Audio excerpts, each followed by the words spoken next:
Central woman rights संघटन दिल्ली आयोजित सोलापूर निवड व जाहीर सत्कार.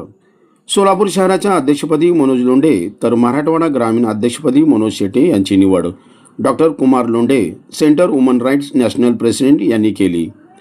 यावेळी राष्ट्रीय उपाध्यक्ष संकेत भैया थोबडे, राज्य संघटक श्रेयश पाटील, जिल्हाध्यक्ष लक्ष्मीकांत पवार, लेबर अलायन्स जिल्हाध्यक्ष रणजित सातपुते, महिला जिल्हाध्यक्ष शांताबाई पवार, सोलापूर शहर काँग्रेस कार्याध्यक्ष सुशील बनपट्टे, उत्तर विधानसभा युवक अध्यक्ष काँग्रेस महेश लोंढे, DPI जिल्हा युवक अध्यक्ष पृथ्वीराज मोरे, RPIचे नेते विनोद वाघमारे, वंचित बहुजनचे अमर पवार, प्राध्यापक कांबळे यांच्या उपस्थितीत हा कार्यक्रम पार पडला. हा कार्यक्रम यशस्वी करण्यासाठी निखिल पवार, गणेश वाघमारे, विनोद रणदिवे, अभिजित डोलारे, पृथ्वीराज लोंढे, विकास रणदिवे, समर्थ खरात, आदित्य शिंदे, रोहित जाधव, कुणाल भोसले, शुभम लोंढे, प्रदीप देडे, ओंकार शिंदे, समर्थ लोंढे, अजिंक्य भोसले, विपुल असवरे इत्यादींनी परिश्रम घेतले. या कार्यक्रमाचे सूत्रसंचालन निखिल पवार यांनी केले तर आभार प्रदर्शन लक्ष्मीकांत पवार यांनी मानले. माननीय डॉक्टर कुमार लोंढे सर यांचे मी मनपूर्वक अभिनंदन करतो की त्यांनी ही जी जबाबदारी माझ्यावर दिलेली आहे ती मी यशस्वीरित्या पार पडेल आणि जे अन्याय काय होत असेल तिथे आपली संघटना व सर्व पदाधिकारी यांना घेऊन मी व्यवस्थित काम करेन ही माझी नम्र विनंती सर. तसेच आमचे जे मित्र आहेत मनोज शेटे ते व मी लक्ष्मीकांत भैया पवार, श्रेयश भैया, संकेत भाऊ हे सर्वजण मिळून काम करूया. जय भीम सर. पाटील पहिल्यापासूनच सामाजिक कार्यात अग्रेसर होते. कॉलेजमध्ये असताना त्यांच्यापासून सोबत राहून मलाही थोडंफार त्याचं पाणी लागायला मिळलं आणि खूप दिवसापासून बरेचसे कार्यक्रम या ठिकाणी केलेले, पण मी लोकांच्या भल्यासाठीच काम करतो.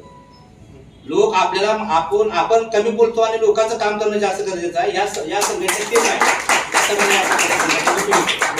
म्हणून मनोज भैया लोंढे यांना माझी विनंती आहे, खूप काम करणारे कार्यकर्ते, पडणारे कार्यकर्ते त्यांना माझे अशा भारताच्या अवस्था असलेला खरं तर नवजात शिशु म्हणलं पाहिजे आपण भारत देशाला.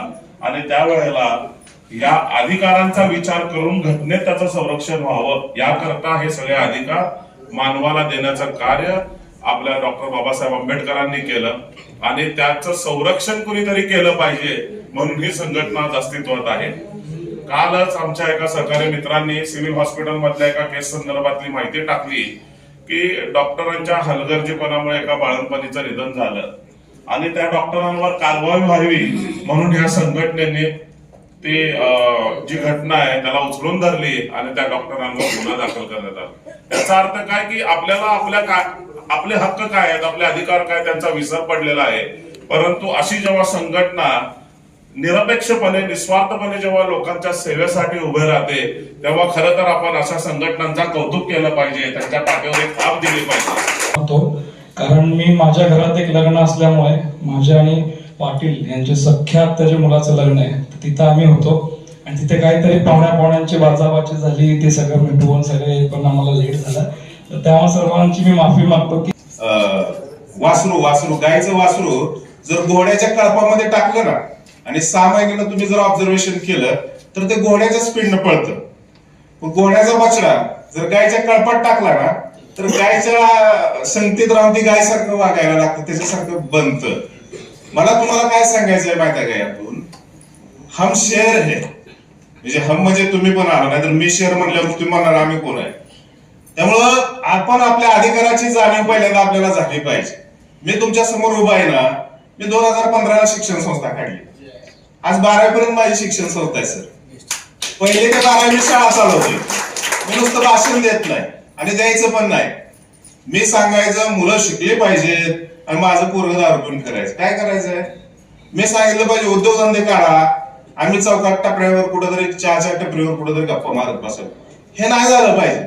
मी म्हटलं पाहिजे व्यसन करू नका आणि मी तंबाखू खाणार, दारू पिणार, आम्ही तुम्हाला उपदेश देणार तंबाखू खाऊ नका, शरीरास अपायकारक आहे.